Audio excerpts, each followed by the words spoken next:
Tak, a je to tady. První díl podcastu Winning Minds. Já jsem Milan, tohle je Mike a nemohli jsme si vybrat lepší místo na to natočit první podcast, který je vlastně třetí. Za chvilku vám Mike řekne, proč je třetí. Ale my se právě nacházíme v Madisonu, kde jsme byli pozváni na místní univerzitu.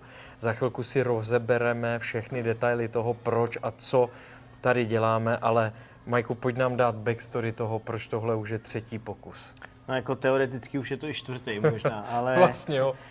první pokus vznikal na ulici, na úplně super spotu, že ten záběr za náma by byl fantastický. Filmový vysloveně, ale bohužel zvuk tomu úplně neodpovídal, té filmové kvalitě. Je to tak. Nevíme, co se stalo, ale mikráky se sekaly a nešlo to opravit. Je to škoda, protože jsme se tam jako docela uvolnili hezky z těch dojmů z toho prvního dne. A hned druhý den ráno jsme vyrazili do kavárny naší oblíbený tady, kde si dáváme naši tradiční ranní kávičku a říkali jsme si, že bychom to mohli teda zkusit natočit tam. Z ničeho nic, tak jako improvizovali jsme. Je to tak. Nicméně hudba byla natolik hlasitá a veškerý okolní ruchy byly tak hlasitý, že ani ten druhý pokus nevyšel a teď je to teda třetí oficiální pokus tady. S tím, že už pevně věříme, že zvuk bude v pohodě, obraz bude v pohodě a že dokonce ten obsah, který budeme se snažit doručit, vás bude zajímat. No a proč jsme tady? Než se dostaneme k tomu, proč jsme tady, tak já se možná budu snažit trošičku právě okomentovat ty první dojmy, které mám z toho, jak to tady všechno probíhá a vypadá, protože mně osobně to absolutně jako vyrazilo dech. Představte si, zkuste si na chviličku představit to, že přijedete na místo do města, které je obehnané vlastně kolem univerzity a téměř každá druhá, možná třetí, čtvrtá budova patří univerzitnímu kampusu. Já nevím, ať už je to nějaký jako enzyme research, nebo to je nějaký jako sportovní úsek, je to úplně fuk. Každá budova nějakým způsobem, téměř každá budova náleží k univerzitě. Je tu 45 000 studentů a já to říkám vlastně proto, abychom si uvědomili tu velikost, s jakou my tady dealujeme a pracujeme. To mi úplně vyrazilo vlastně na první dobrou dech. Co to by vyrazilo dech?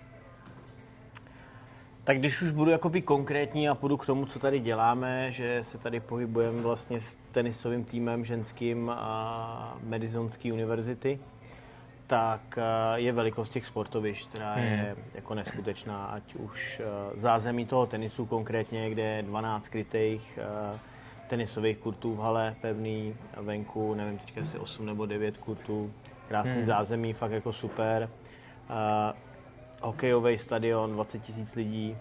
Nesmysl. Stadion pro americký fotbal, 80 000 lidí, to jsou jako úplně neuvěřitelné jako čísla.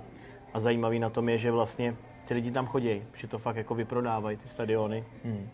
A že ty lidi na ten univerzitní sport tady chodí. Takže to je jako takový, co mě vyrazilo dech, protože samozřejmě jsme jako věděli, že jedeme na velkou univerzitu, slavnou univerzitu, že to tady jako bude velký, ale dokud tady člověk není a vysloveně si na to fyzicky nesáhne, tak si to neumí představit. Hele, mě hrozně, co mě zaujalo vlastně, že já jsem odkojený na takových těch klasických amerických komediích.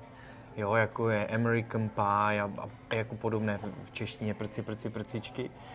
A já jsem si myslel, že jako to je přehnané vlastně, jo. Ale včera, když jsme si byli zaběhat, tak jsme běželi kolem těch kappa, pi, beta, alfa kolejí a opravdu to tam prostě probíhá jak v tom filmu. Ty lidi tady jako žijou, ty mladí studenti prostě tady fakt jako žijou a ono, ta atmosféra tě absolutně vtáhne. A ty, já to na tebe trošku prásknu, ty si absolutní milovník jako merchandise, asi fanouškovství, fanoušek sportu. A tady já si troufnu tvrdit, že nepotkáš místního člověka, který by neměl alespoň kousek oblečení nebo něčeho, co reprezentuje tu univerzitu.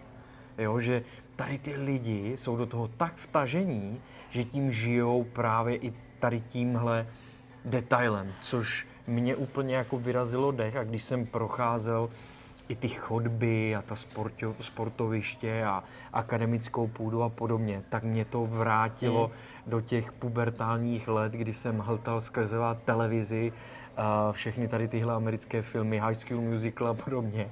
A vzhlížel jsem k tomu, hrozně mě to bavilo a kdybych měl tu možnost a bylo mi teďka 19-20, tak si nepřeju, a měl tuhle zkušenost, tak si nepřeju nic jiného, než jako tady studovat. Fakt.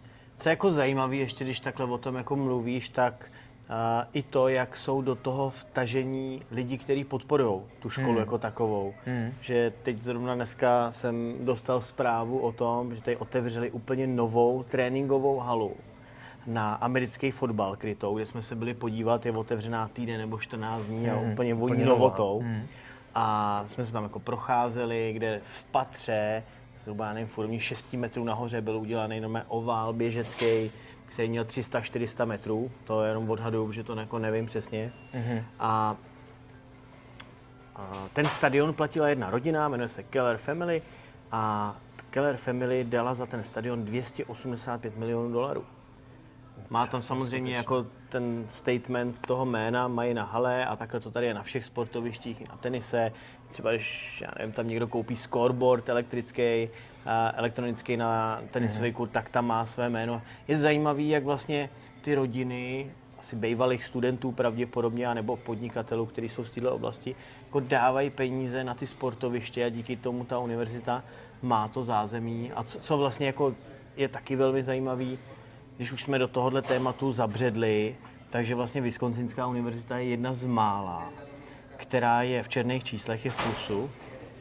A z čeho oni žijou, tak je samozřejmě merchandising, který oni prodávají, ale vstupenky na stadiony, kde ať už na ten hokej, kde je 20 000 lidí, nebo na americký fotbal, kde se vejde 80 000 lidí, ale i televizní práva. A to se všechno pohybuje jako v desítkách milionů dolarů, což jako samozřejmě tak musí být, protože jenom udržovat ty sportoviště, když máme O2 Arenu v Praze, která je taky pro 20 000 lidí, ale ten tým těch lidí, kteří servisují a starají se o ty chody těch sportovišť, tak tady servisují i stadion pro 80 000 lidí a volejbalovou halu a halu pro ženský hokej a tak dále a tak dále. A těch sportoviště tady samozřejmě celá řada.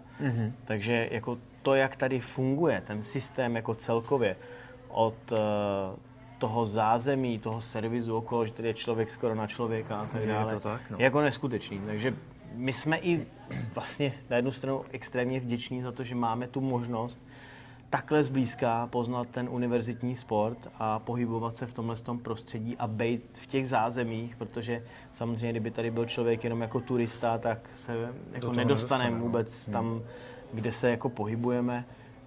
To mi ustřelilo deka. Když máme jenom tenisový tým, jaký má zázemí, jaký má ofisy, kanceláře, meeting roomy, šatny a tak dále. To je fakt jako super, takže... No, to mě kámo úplně ustřelilo dekel, jakože já jsem ty jsi to znal trošku, ty jsi měl ten insight do toho, ale já jsem vlastně tu NCAA a tu univerzitní úroveň toliko nesledoval.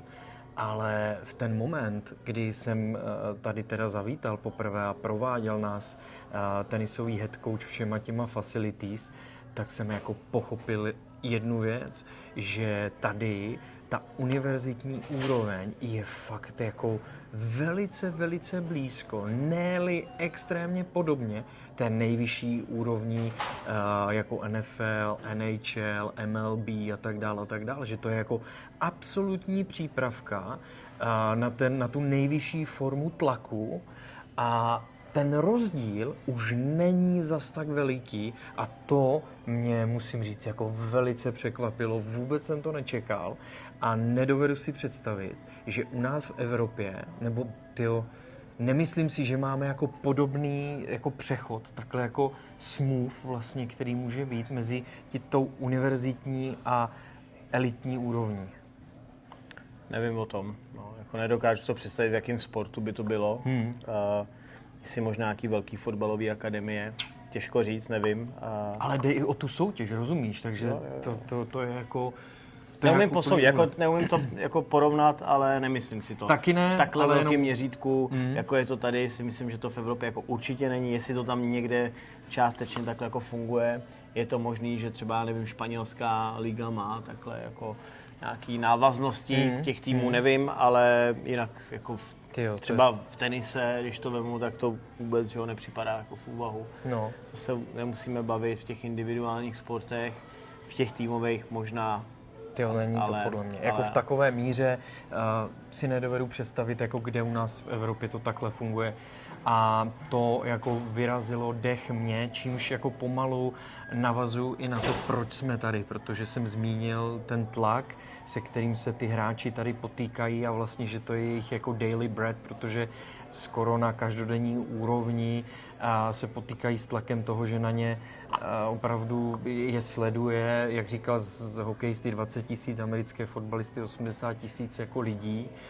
Ale my jsme u ženského tenisového týmu, kde jsme byli stafem pozvaní k tomu, abychom s nimi konzultovali nějakou jako vyšší efektivitu, zlepšení těch tréninkových procesů a chtěli vlastně od nás pomoci i s nějakou jako komplexnější analýzou toho týmu. Jak probíhal první den? Se možná dostanu k tomu, jak to celý vlastně vzniklo. To by bylo nejlepší. Protože vlastně kdysi jsem hrával tenis a tady head coachem je Marek Michalička, který vlastně je stejný ročník jako já, my jsme se jako v tom mládí znali. Teď mě sledoval nějaký čas, co děláme ve Winning Minds a vlastně se ozval s tím, jestli by něco takového, co děláme u nás v Čechách, šlo přenést sem. A ten první kontakt proběhl někdy na přelomu března, dubna, únor, březen, duben, teď si nejsem jako úplně jistý přesně. A ladili jsme to poměrně dlouho, protože i ta administrace s tím spojená není úplně jednoduchá. Nicméně se to vyladilo a první ten touch vlastně probíhá tady přímo v jejich prostorách, aby jsme poznali to prostředí, aby jsme mohli poznat hráčky, aby jsme mohli poznat trenéry a celý ten systém, v kterém se pohybujou.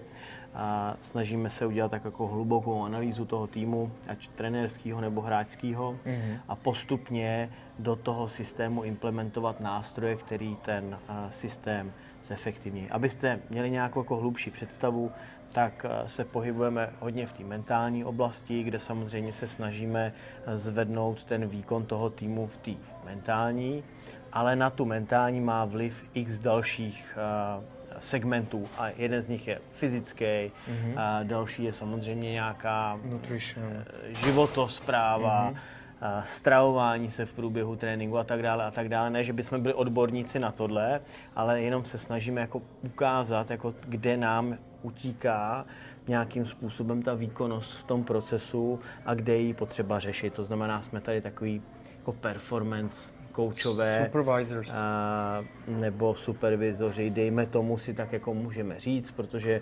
zkušenosti s profesionálníma sportovcema máme. Víme, který setupy těch nebo ty setupy těm sportovcům fungují a snažíme se dostat tady do toho prostředí. To znamená, je to komplexní práce, je to práce, která je hlavně o tom, že budeme pracovat z Čech online a tady jsme čistě jenom na pozorování, analýzu, aby jsme si jako nabrali a konzultace vlastně s tím coaching staffem. Ty data.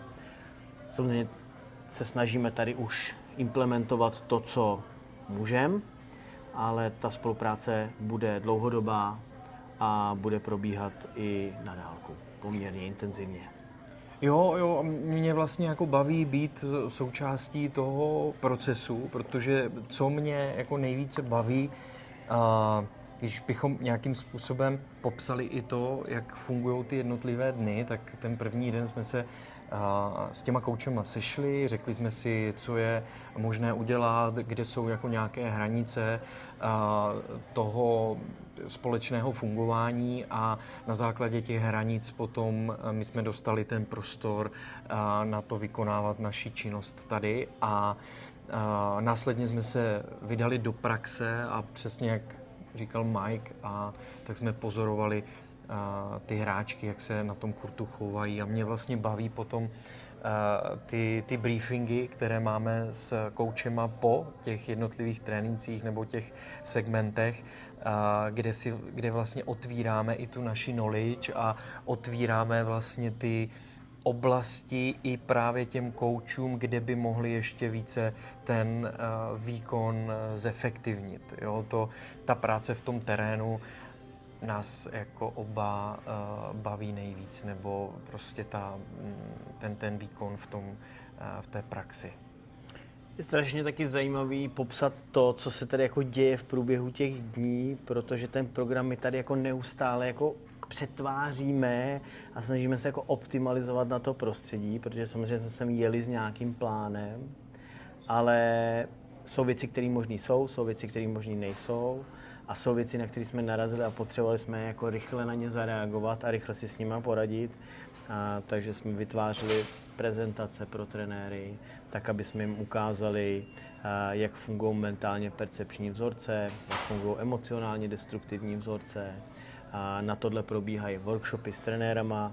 A na druhou stranu zase jsme se pohybovali dneska hodně na kurtu. Dnešní část, vlastně většina toho dne byla, že jsme byli na kurtech, v tom procesu. Milan hodně pozoroval, sbíral data vlastně z tribuny a analyzoval si hráčky a sbíral si data. Já jsem tam běhal víc po kurtech, protože přesah do toho tenisu mám z historie, ale pro mě bylo důležité vlastně bavit se s těma trenérama v průběhu toho tréninku, bavit se s těma hráčkama, poznávat je a vlastně si taky nabírat ty data přímo z toho kurtu. A pak proběh vlastně obědní briefing s trenérským týmem a odpolední část, kde už jsme šli do nějakých praktických věcí, které pomáhají zoptimalizovat ten tréninkový proces, aby jsme dokázali udělat tu analýzu, jak jednotliví hráčky reagují na nějaký systémy percepční a jakým způsobem s nima komunikovat tak, aby ten výkon, respektive ten trénink byl co pro ně nejefektivnější. A tímhle tím způsobem vlastně budeme navazovat step by step. Vždycky musíme udělat si my i závěrečný briefing na konci dne toho, jestli něco chceme na ten následující den upravit, jestli tam potřebujeme něco doplnit, jestli to potřebujeme zopakovat a tímhle tím způsobem tady pracujeme. To znamená, je to hodně živý organismus, držíme si nějaký kostry, kterou jsme si dali, ale musíme být hodně flexibilní.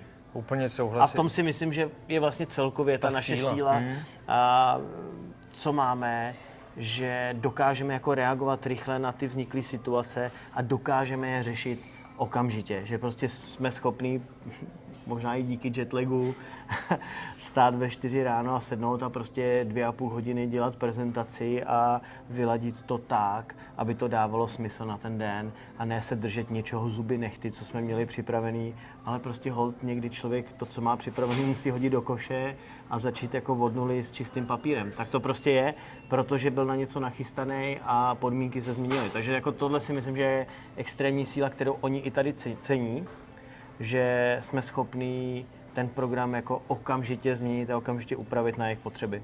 Což...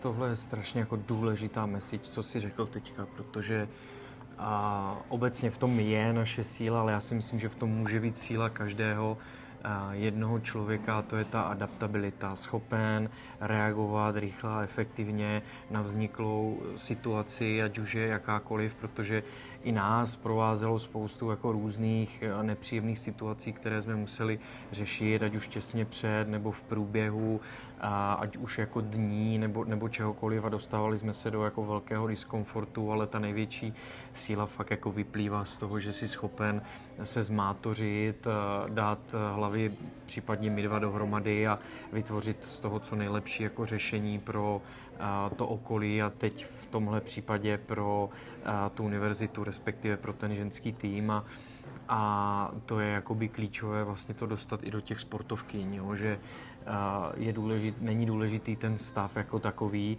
ale je důležité, jak se já k němu postavím a jak se zachovám, jestli se zbrchám, nebo naopak, takže v tom já vidím tu našu, vidíš, že jsem se dostal i do moravštiny. Myslím si, že naší, ale v pohodě. Už jsme zpátky. Takže přesně. Ale ještě bych to doplnil o jednu jako důležitou věc, a to je, že to děláme v angličtině. Že vlastně Vidíš, já jsem to chtěl říct a teď to tady okecávám. Já jsem věděl, že jsi to chtěl říct, ale jak jsem věděl, že jsi to neřekl, 2 minuty, tak jsem to musel tady hodit na stůl. Dobře, že jsi to udělal. Já jsem 2 minuty to okecával, protože jsem se to nemohl na to vzpomenout, ale je to tak. Což je pro nás v podstatě novinka. Je. Měli jsme pár zahraničních klientů, nebo máme, ale ne v takové míře, že tady 8 dní, 9 dní pracujeme all day long, jak se říká v angličtině. Je to tak? Celý den v anglickém jazyce, což pro nás je určitá forma diskomfortu, kterým procházíme. 2 kluci z Čech, ty bláho. No. Jako všechno je možné, pokud... A samozřejmě, když jsme sem jeli, jak jsme si říkali, kurňa, neukousli jsme si jako velký sousto, jako není to přece jenom trošku moc, jako na nás. A jistá míra pochybností tam z začátku určitě byla, to si pojďme jako přiznat. Určitě, jednoznačně. Ale na druhou stranu prostě vletěli jsme do toho rovnejma nohama a tak, jak si říkal, je potřeba se adaptovat, tak i na tohle jsme se adaptovali a vlastně jsme jako dneska hodnotili v průběhu odpolední části, že nás to jako extrémně baví.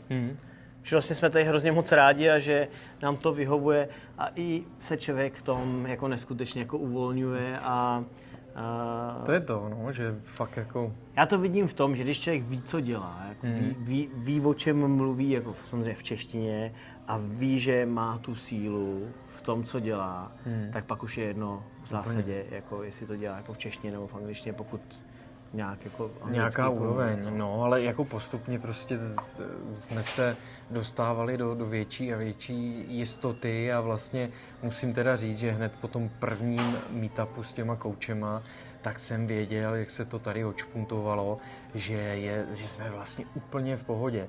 To samozřejmě ta míra pochybností byla, ale na druhou stranu musím říct, že jenom kvůli nějaké domněnce jazykové bariéry. Jinak si myslím, že tím, co děláme, si jistí jsme naprosto a že děláme dobrou práci, myslím, že jako dokazujeme, kudy chodíme a proto jsme dneska tady. 2 kluci z Čech, kteří měli sen.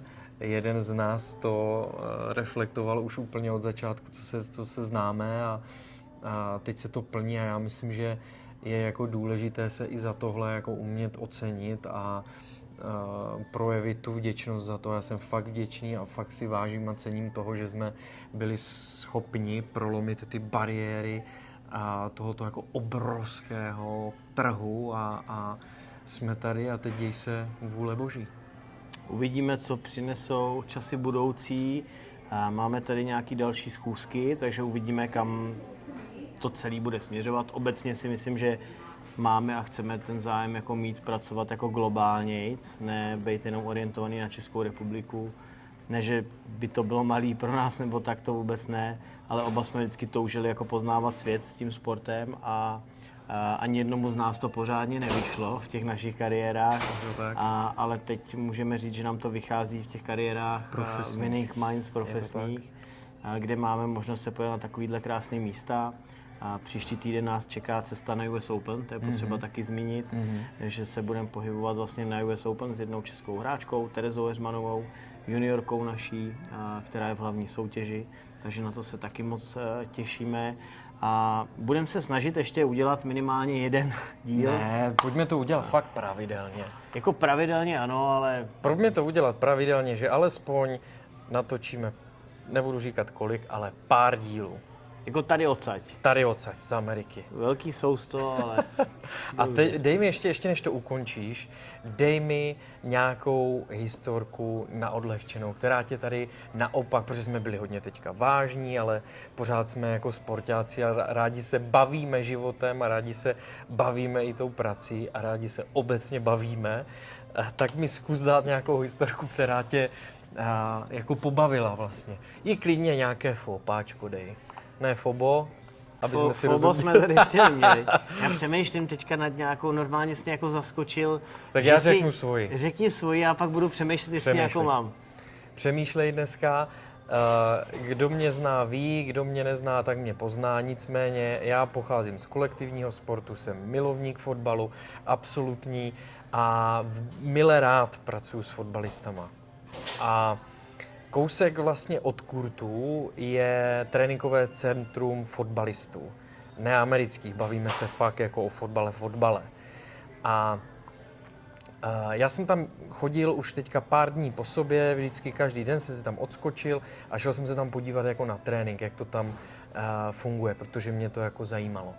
A dneska jsem tam přišel, a teďka jdu, prošel jsem celým tím centrem a už jdu jako za ním a teďka na mě začne někdo řvát, hey sir!